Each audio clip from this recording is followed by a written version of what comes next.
welcome to Nadia Studio. Here I am working on a 2-page spread with the free little libraries. I've mentioned before how I left it till the end, just because it has a lot of elements going on, as well as it is difficult to align the pages. And with these, I did something different than I did with the previous map pages, as we call them, in the first book, because as I've kind of mentioned, all through this process, this book is going over the school year. So we start in fall and end in spring. So there is a transition from season to season. And really where the transition literally happens is on the map pages. We have one page being one season and the opposing one having the new season that we're going into. So in this one, this is the first map page. So we're kind of going back in time a bit as far as where this will be placed in the book. This one is going to start with the fall and go into the winter. And I was nervous about how to approach this, which is another reason I left it off for a while, because I could have gotten quite I guess I had several ways I could have approached it, and it could have really played with how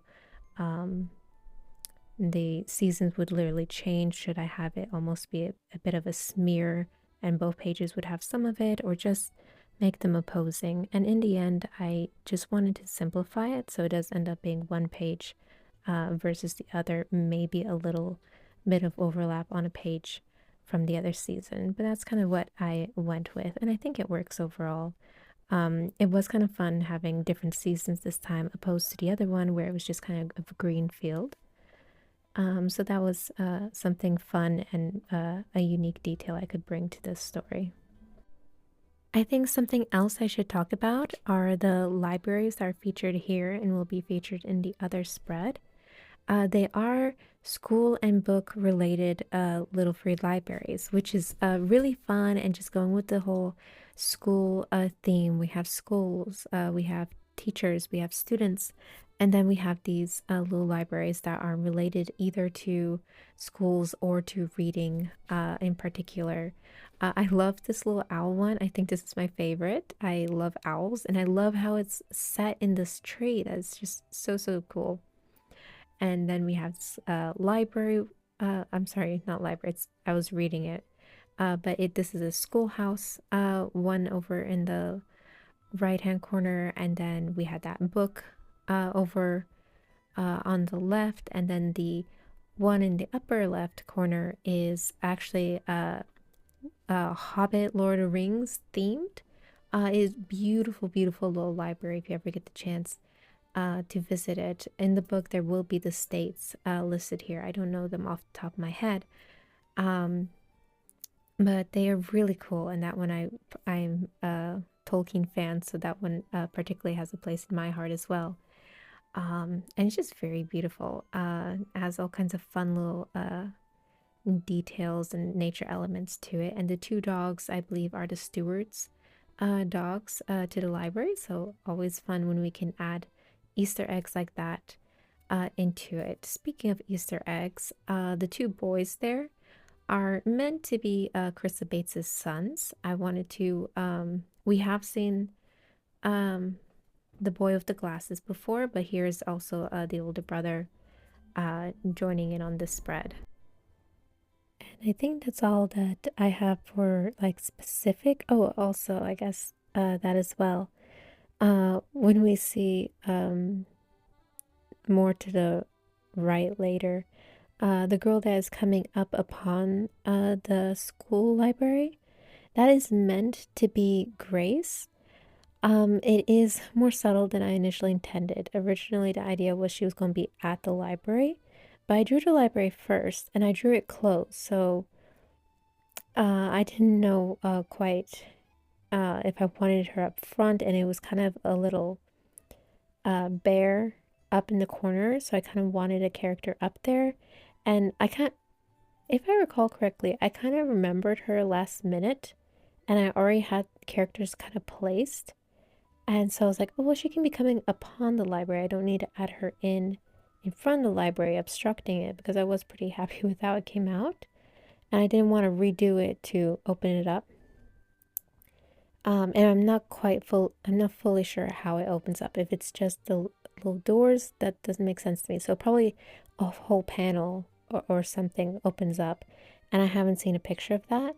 So didn't trust myself to be accurate with that. So I just used it as it was in the reference.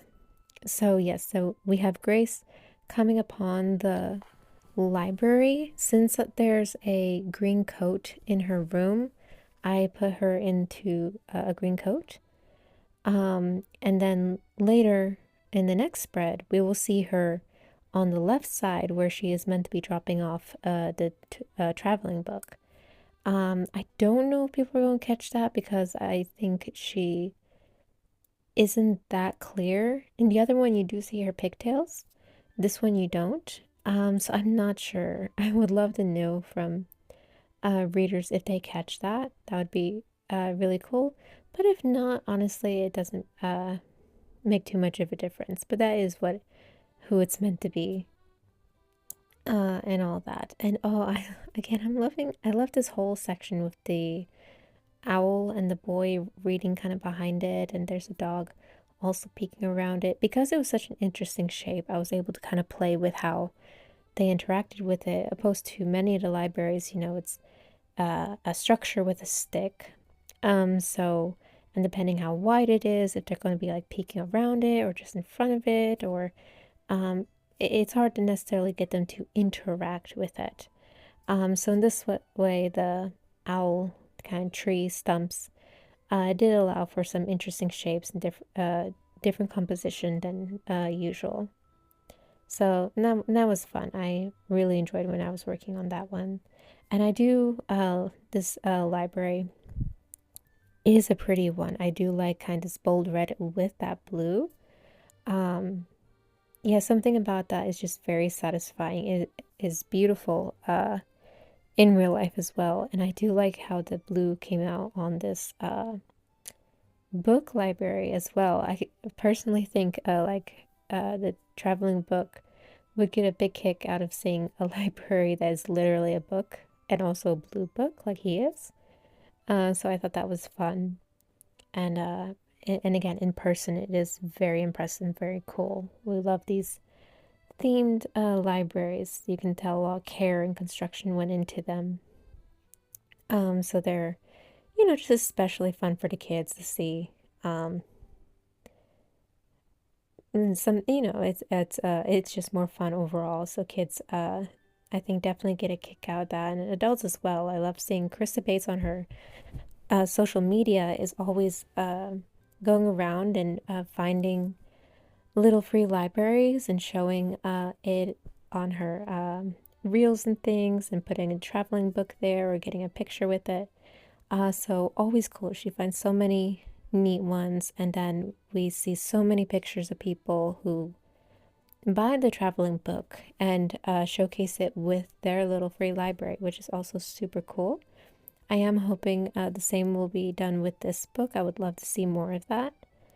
And that's just kind of a little part of the fun of the little free library community, that I think this the first book, and hopefully this book and continuing series, will kind of have their place, in that they have a unique place in how it interacts with the stewards and with the readers and the libraries themselves. So I think that's something really special and unique about it. Oh, and this girl by the book library, I really liked her. I wanted her to be in this very fall, stylish outfit. And I think it's super cute. I did want her to be a little more detailed and something fun with her. Yeah, so kind of just had the outfit. I think I had like red in mind initially, and then I thought orange and yellow were going to be pulling in the warm tones, and so fallish tones, and just keeping with as much fall as possible, since we're about to transition to the winter. And so I did pull kind of, got the boys have yellow hair, and then oranges are up at the top with the other two boys. One is a ginger, and one I think has an orange jacket and hat. So yeah, just kind of tying it all through.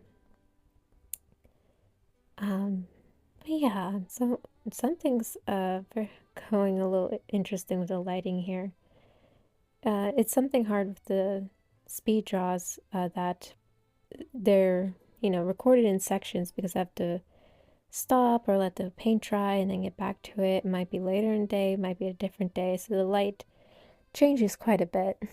And sometimes I find that a little frustrating when I'm looking back at it, especially if it's particularly shadowy or dark, or my window is making some glare happen, but it can't really be helped. Just a little note on that. But yeah, I am happy overall how this spread came together. I was so nervous about it because I haven't done this transition, as well as I overall get nervous about the map spreads because if they don't fit, it is really hard. And oh, and again, this time around, I'm trying not to have so many layers. So this is, I have before had the map and characters and libraries on their own layer or two, and then I put it in the background as a separate layer just from elements. But this one, it's all real. It's all traditionally done with paint and pencils. So thank you for watching once again, and do look out for the book.